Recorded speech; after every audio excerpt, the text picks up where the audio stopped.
আসসালামু আলাইকুম রহমতুল্লাহ।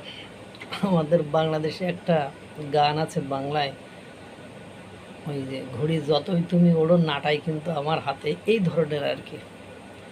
মানে দড়ি কিন্তু আমারই হাতে। তা আমেরিকা ইন্দো প্যাসিফিক অঞ্চলে যতই লাফালাফি দাফাদাফি গোতাগুতি ঠেলাঠেলি করুক না কেন, দিন শেষে যে আমেরিকাকে ভারতের কাছেই ভিড়তে হয়, ভারতের কাছেই ফিরতে হয়।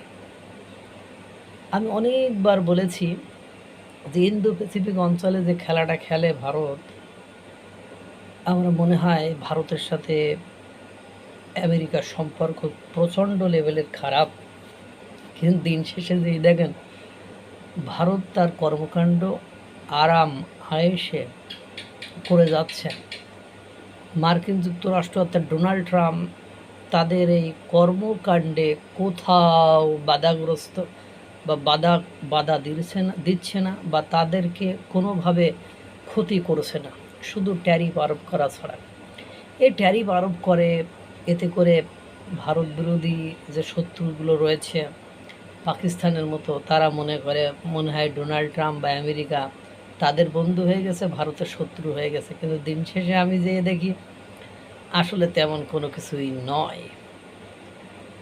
যদিও সাময়িকভাবে ক্ষতিগ্রস্ত হয়েছে, কিন্তু দিন শেষে যে সেই ডোনাল্ড ট্রাম্প অর্থাৎ আমেরিকাকে আবার ভারতের কাছেই ফিরতে হলো। এত চুক্তি, এত সুযোগ সুবিধা বাংলাদেশ থেকে নিল, কিন্তু দেখেন দিন শেষে যে তারা ভারতের সাথেই সম্পর্ক তৈরি করতে যাচ্ছে। মার্ক রুবিও ভারতে আসতেছে, এবং তিনি শুধু ভারতেই নয়, পশ্চিমবঙ্গের বিধানসভা নির্বাচনে বিজেপির বিজয় লাভের পরে কলকাতায়ও তিনি নতুন মুখ্যমন্ত্রীর সাথে সাক্ষাৎ করতে যাবেন মার্কো রুবিও। এর আগে লাস্ট হিলারি ক্লিন্টন মনে হয় এসেছিলেন, তারপরে আর কেউ পশ্চিমবঙ্গে আজ পর্যন্ত আসেনি।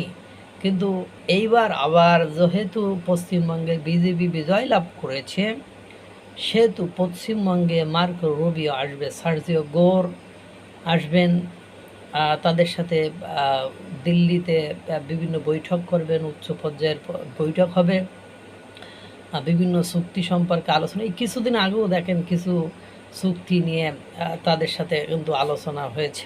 এবং দেখেন কেন ইন্দো প্যাসিফিক অঞ্চলে ভারতকে মার্কিন যুক্তরাষ্ট্রের এত দরকার। কারণ পাকিস্তানের শক্তি সামর্থ্য বলে কিচ্ছু নেই। পাকিস্তান তার নিজের দেশের বিদ্রোহীদের হাতেই যে ঠেলা গোতা খেয়ে আছে বা তার ঠেলার উপরে আছে, নিজের অস্তিত্ব সংকটে ঋণ জালে জড়িয়ে। কারণ পাকিস্তানকে কোনো দেশই বর্তমান সময়ে বিশ্বাস করে বলে মনে হয় না।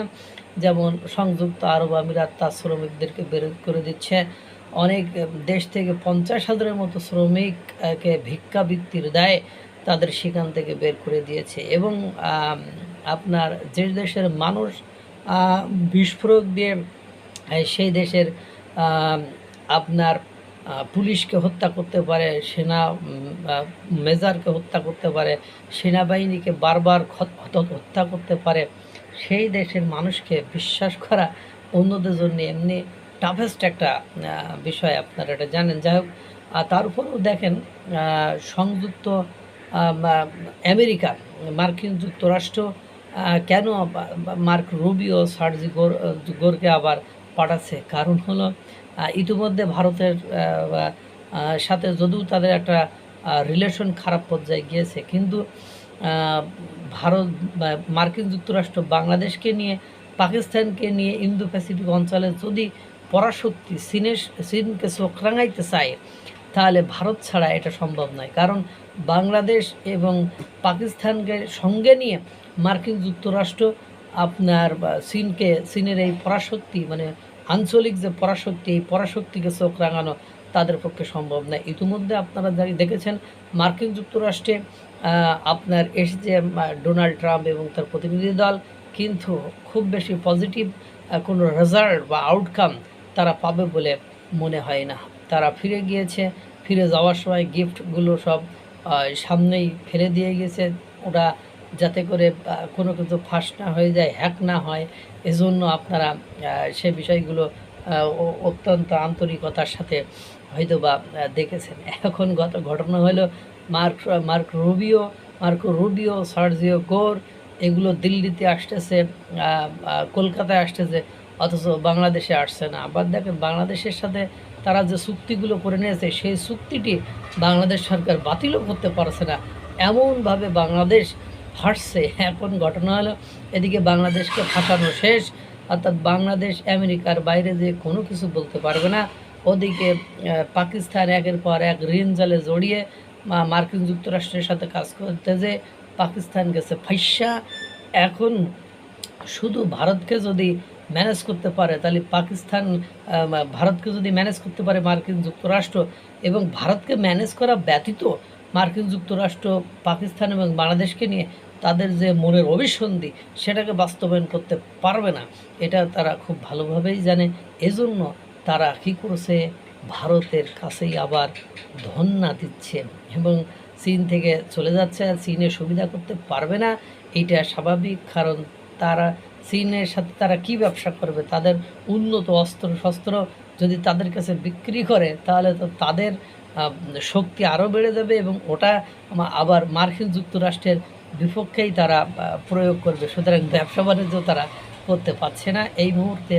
ভারতকে তাদের অতীব জরুরি বলে মনে হচ্ছে।